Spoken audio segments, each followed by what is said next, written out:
It's Friday, October 23. This is the news on PBCJ. I'm Simone Absalom. 26 more COVID-19 cases have been reported at the Golden Age home in Vineyard town. Health and Wellness Minister Dr. Christopher Tufton confirmed this at Thursday's COVID-19 Conversation press brief. Of the results received today, October 22nd, 2020, for samples taken at the Golden Age home, yesterday, 26 were positive. So we have had 26 new positives, which brings the total number of positives to 69. And the breakdown of that 69 are as follows: 19 staff members, 40 residents, and 10, I'm told, to be determined. So 10 is being sorted out to be determined whether it's a staff or a resident or otherwise. 43 cases were reported at the Golden Age home earlier this week. Since then, the Health Ministry has completed testing a total of 564 staff and residents. Dr. Tufton has issued a stern warning for privately run homes that do not adhere to or enforce the necessary health protocols. This particular area, the Portmore, Waterford, Bridgeport, Independence City, Gregory Park area, has a number of nursing homes, facilities, and given the challenges we uncovered in the case of one or two of these facilities, we took the opportunity to deal with all, to test all. And again, there are a number of these facilities that are not up to par in terms of the infection prevention control measures. Our public health officers continue to monitor, to engage, and where necessary, we will take action, because we do have the authority to shut these facilities down. There is a dilemma, though, because when you shut down, the question is, where do you place these persons? But if the situation is intolerable and the residents are at risks, then we will have no option but so to do and find alternative arrangements. And I want to issue a caution, a warning to operators of nursing homes. Please follow the protocol. Put the systems in place, because you're putting your livelihood as private operators and the lives of residents and your staff at risk by ignoring those very important protocols. 16 employees and 20 residents tested positive for COVID-19 at the Mustard Seed community-operated Jerusalem Children's Village in St. Catherine. 111 staff and 147 residents were tested after news surfaced that one staff member tested positive for the virus. Jerusalem Children's Village is a residential care facility for over 150 children and adults with disabilities. Jerusalem provides a safe and nurturing environment for those who are challenged both mentally and physically. The residents of the facility have been isolated on site, and a medical officer has been monitoring the home while 3 staff members provide care for the residents. There are over 500,000 Jamaicans living within Kingston and St. Andrew. To date, the parish has led the nation for COVID-19 positivity with just over 3,000 cases of the virus. With its dense urban centers, the parish presents a large commuting population. With this in mind, Health Minister Dr. Christopher Tufton is urging persons who use public transportations to obey stringent health protocols. The analysis of the data from our contact tracing efforts have revealed that persons traveling in the same vehicle are 3.5 times more likely to be infected with COVID-19 and become ill than household members. And this is based on the number of positives we've had and the contact tracing that we have done so far. There's more data that I think will help us, that we want to make public. On average, some 200,000 Jamaicans utilize the public transportation services of the JUTC daily. There are 40,000 registered carriers across the island, and an estimated 20 to 30,000 others who are unregistered. Some 80 persons, as I understand it, are transported per day by 80 persons, sorry, not 80,000, 80 persons transported per day by a single taxi driver. And this is data that confirms that there's interaction and there is commingling, if you will, within a fairly confined space.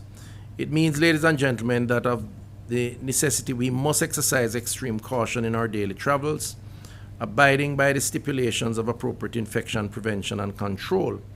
And in particular, we say to persons, you must allow to carry under the relevant license or by bus be limited to seated passengers only. The order does say one less from what the license allows you to carry, so you create space.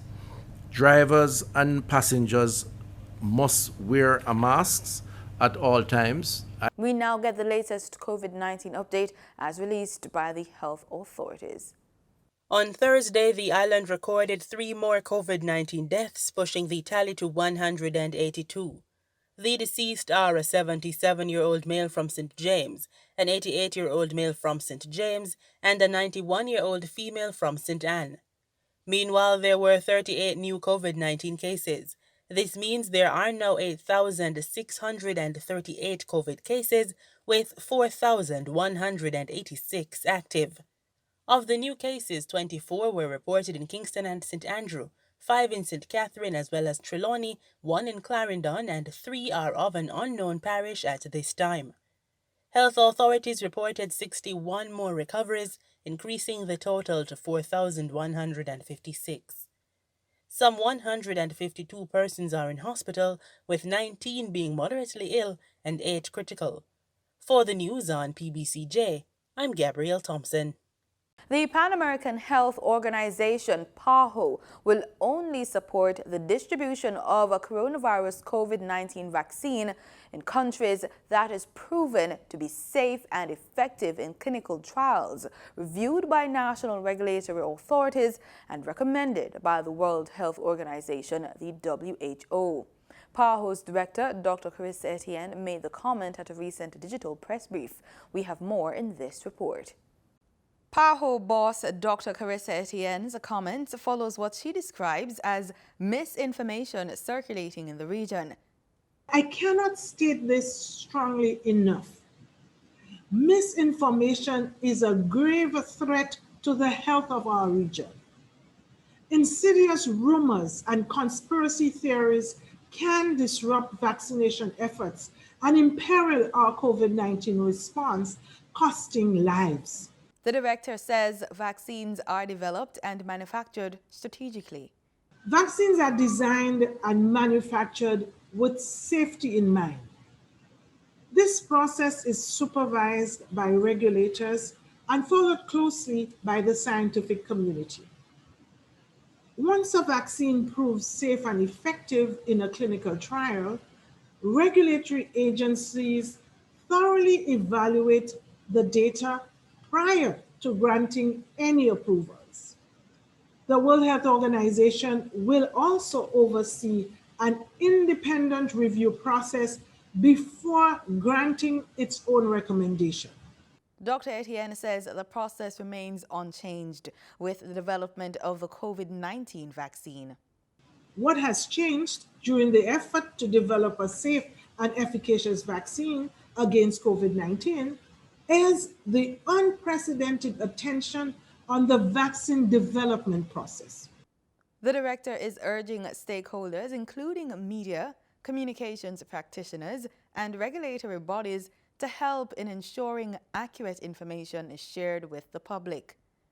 The region of the Americas has to date recorded 18.9 million confirmed COVID-19 cases and more than 610,000 deaths. Tourism has been the hardest hit sector of the local economy due to the near total lockdown of international travel at the onset of the COVID-19 pandemic. The Statistical Institute of Jamaica, Staten, explored the virus's impact on Jamaican households during a press briefing on Wednesday. Here's a look at some of the findings. Director General at Staten, Carol Coy, shared the data on the impact of COVID-19 on various economic sectors. Ms. Coy noted that the numbers reflect the impact of COVID-19 safety measures on businesses. It must be noted that within the transport sub-industry, there were restrictions on international travel in mid-March due to the pandemic.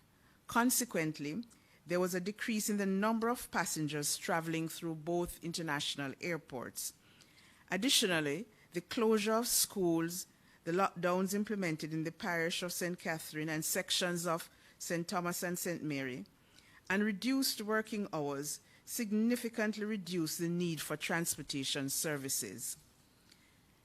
The finance and insurance services sector industries declined by 5.5%, as all in this group, both monetary intermediation, other financial intermediation, and insurance services all declined. The other services industry declined by 44.3%. This industry was also impacted by the measures implemented to limit the spread of COVID-19. Here's a look at the data collected through the Knowledge and Attitudes Survey released on September 24 as part of the National COVID-19 Research Agenda. We asked persons whether or not they had any challenges accessing medical care or medicine, and at that point in time, which was between the end of April and mid-June, there were only about 2% of persons who said they had issues accessing medical care and about 3% of persons who had issues accessing medication. The impact of the pandemic on households was measured with the labor force survey.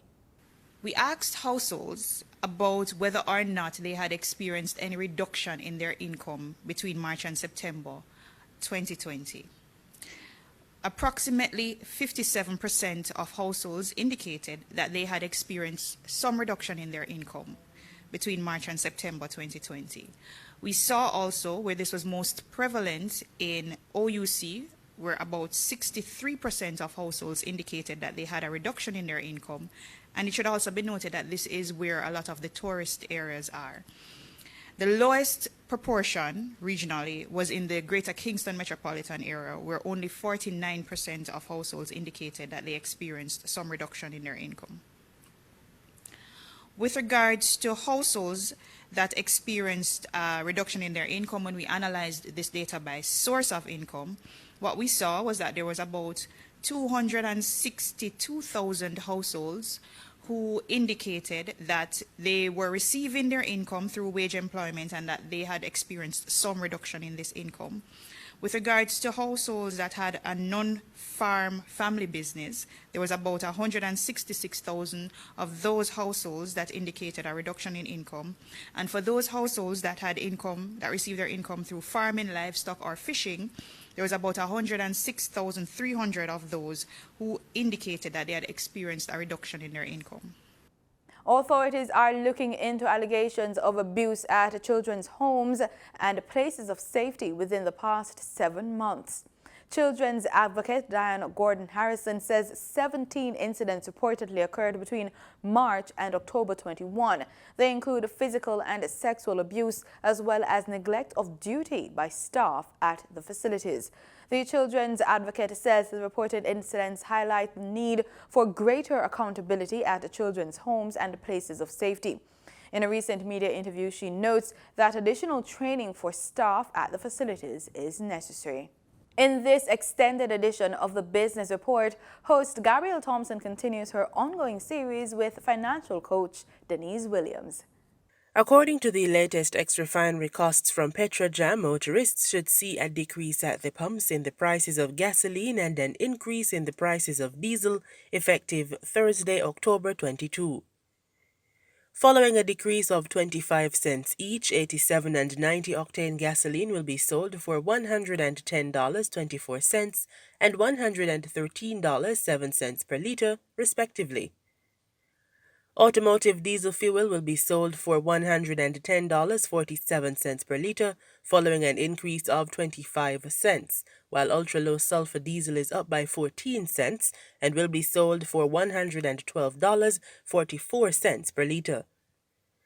Meanwhile, kerosene increased in price by 60 cents and will be sold for $85.65 per liter. Following an increase of 25 cents, propane liquid petroleum will be sold for $46.36 per liter, and butane liquid petroleum will be sold for $50.23 per liter after an increase of 25 cents. Marketing companies and retailers will add their respective markup to these prices. In Thursday's trading session, the JSE Combined Index declined by 2,280 points to close at under 400,000 units. Overall market activity resulted from trading in 88 stocks, of which 34 advanced, 39 declined, and 15 traded firm. The Junior Market Index advanced by 5 points to close at under 3,000 units. Stocks advanced for Access Financial Services, Burita Investments Limited, and Blue Par Group Limited. Stocks declined for 138 Students Living Jamaica, 1834 Investments Limited, and AMG Packaging and Paper Company. Trading firm were Berger Paints Jamaica, Community and Workers of Jamaica Deferred Share, and Derrimont Trading Company Limited 2021 Preference Shares. Wigton Wind Farm Limited ordinary shares was the volume leader with over 32 million units, followed by Tropical Battery Company Limited with 1.1 million units and AMG Packaging and Paper Company Limited with just over 1 million units. Now for the foreign exchange. The US dollar on Thursday, October 22, ended trading at $146.65. The Canadian dollar sold for an average $113.13. The pound sterling traded for $191.42, and the euro ended trading at $177.78. Oil edged above $42 a barrel on Friday, heading for a weekly drop as demand concerns raised by surging coronavirus cases in the United States and Europe were offset by the prospect of an extension to OPEC-led supply curbs. Brent crude futures rose 16 cents to $42.62 a barrel. West Texas Intermediate crude futures gained 15 cents to $40.79 a barrel. In this week's edition of Financially Focused, financial coach Denise Williams discusses investment philosophies. Hi, I'm Denise Williams, your financial coach. Now, in this episode, we just want to look at different ways to invest, different philosophies. Of course, a philosophy, it's just a way to think, a way to see life in a particular way. Now, for those who want to make some money on the stock exchange, and even with, mutual funds and with commodities, bonds, real estate, there are investing philosophies or ways of thinking that can help you approach how you spend your money when you buy or sell in an investment.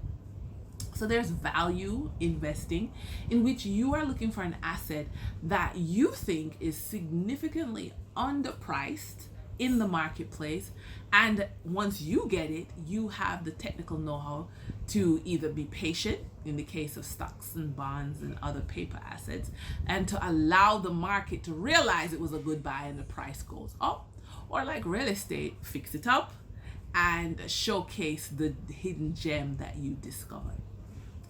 Another investing philosophy is fundamental investing, in which you look for companies with strong earnings. So they're fundamentally sound. Another approach to an investing philosophy or way of thinking is growth investing.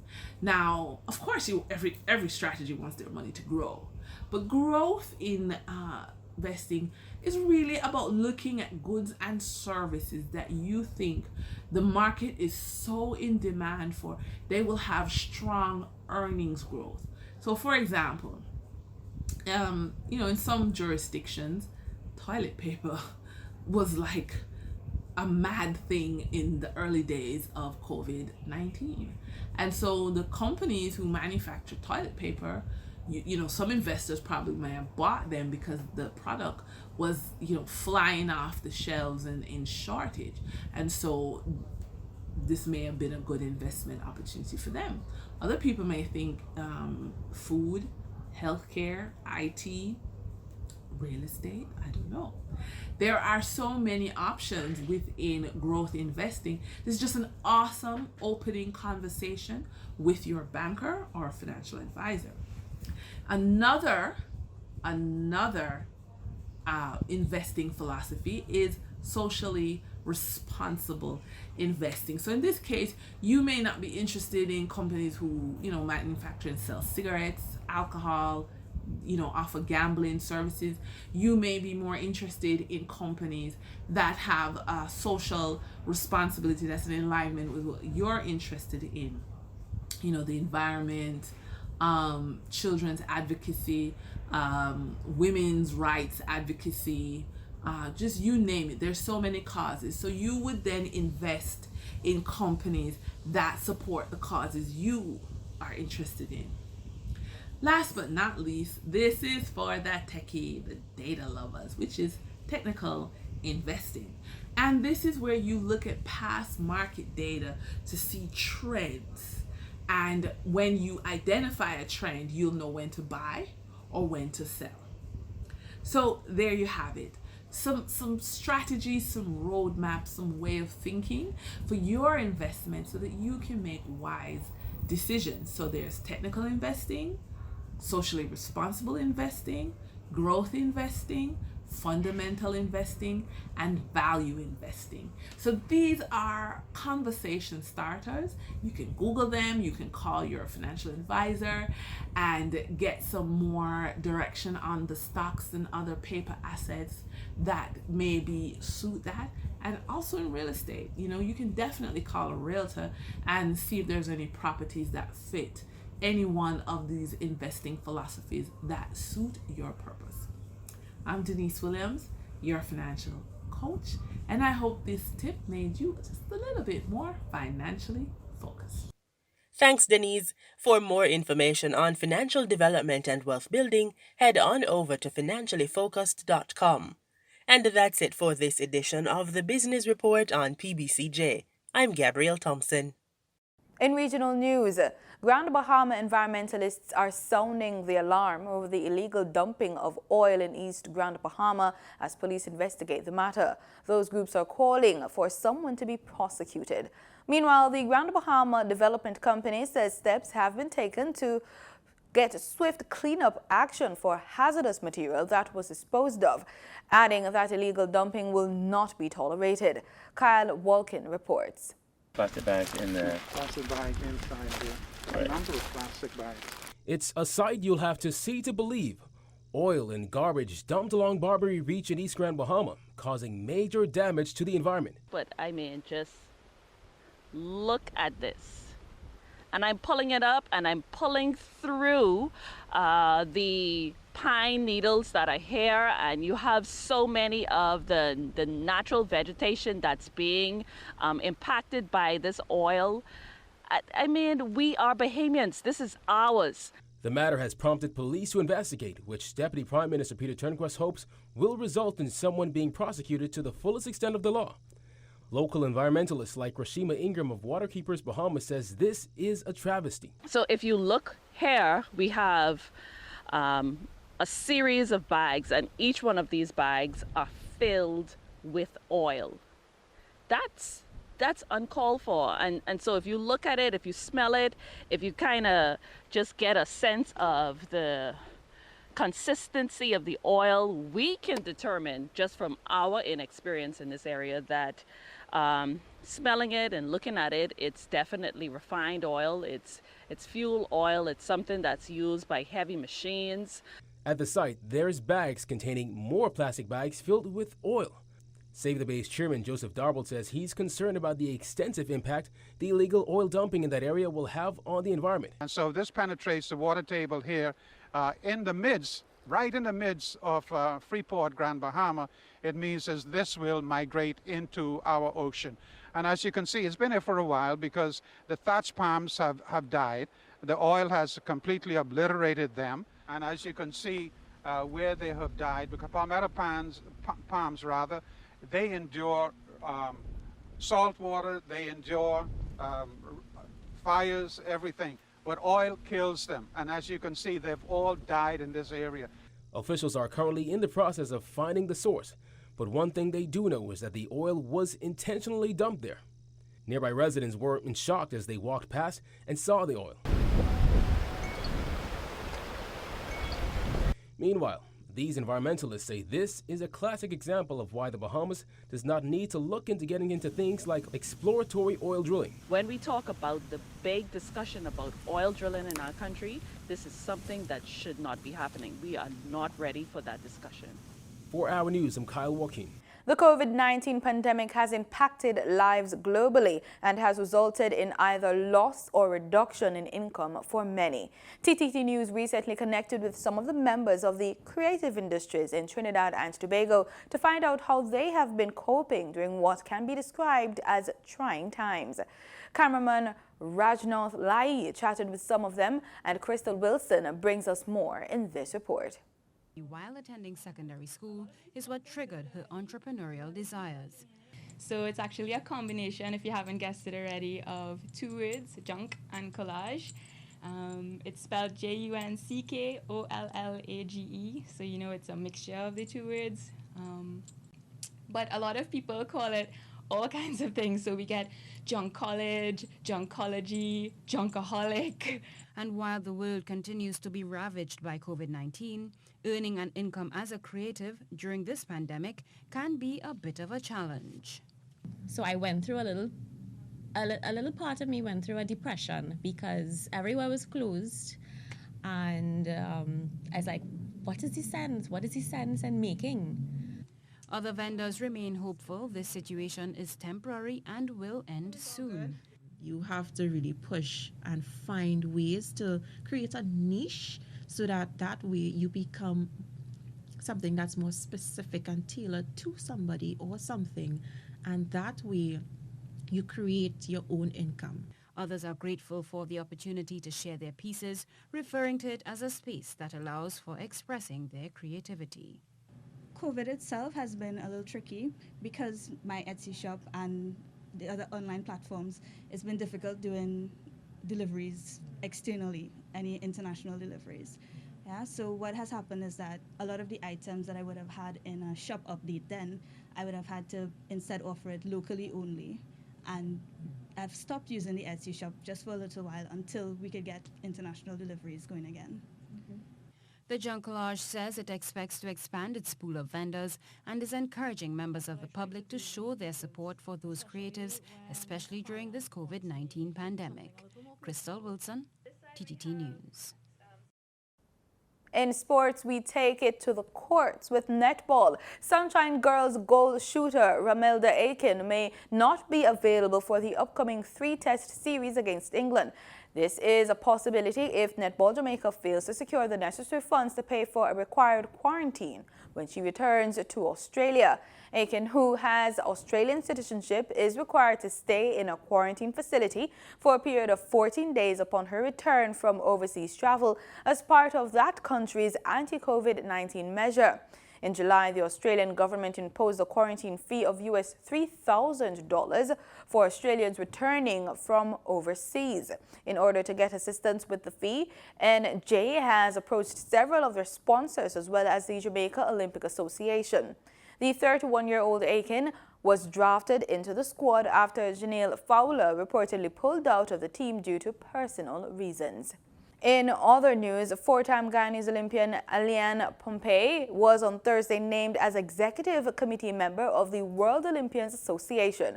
She will represent the interests of female athletes in the Americas. It was an interesting process to go through.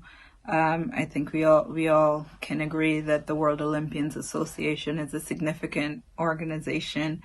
And it's not something that I took very lightly. The person I was running against, Frida Nichols from Barbados herself, is an accomplished Olympian, and she's been working in sports administration with IAAF, now World Athletics, and a number of other sporting bodies across the world, including her National Olympic Association, where she's made a tremendous impact over the years.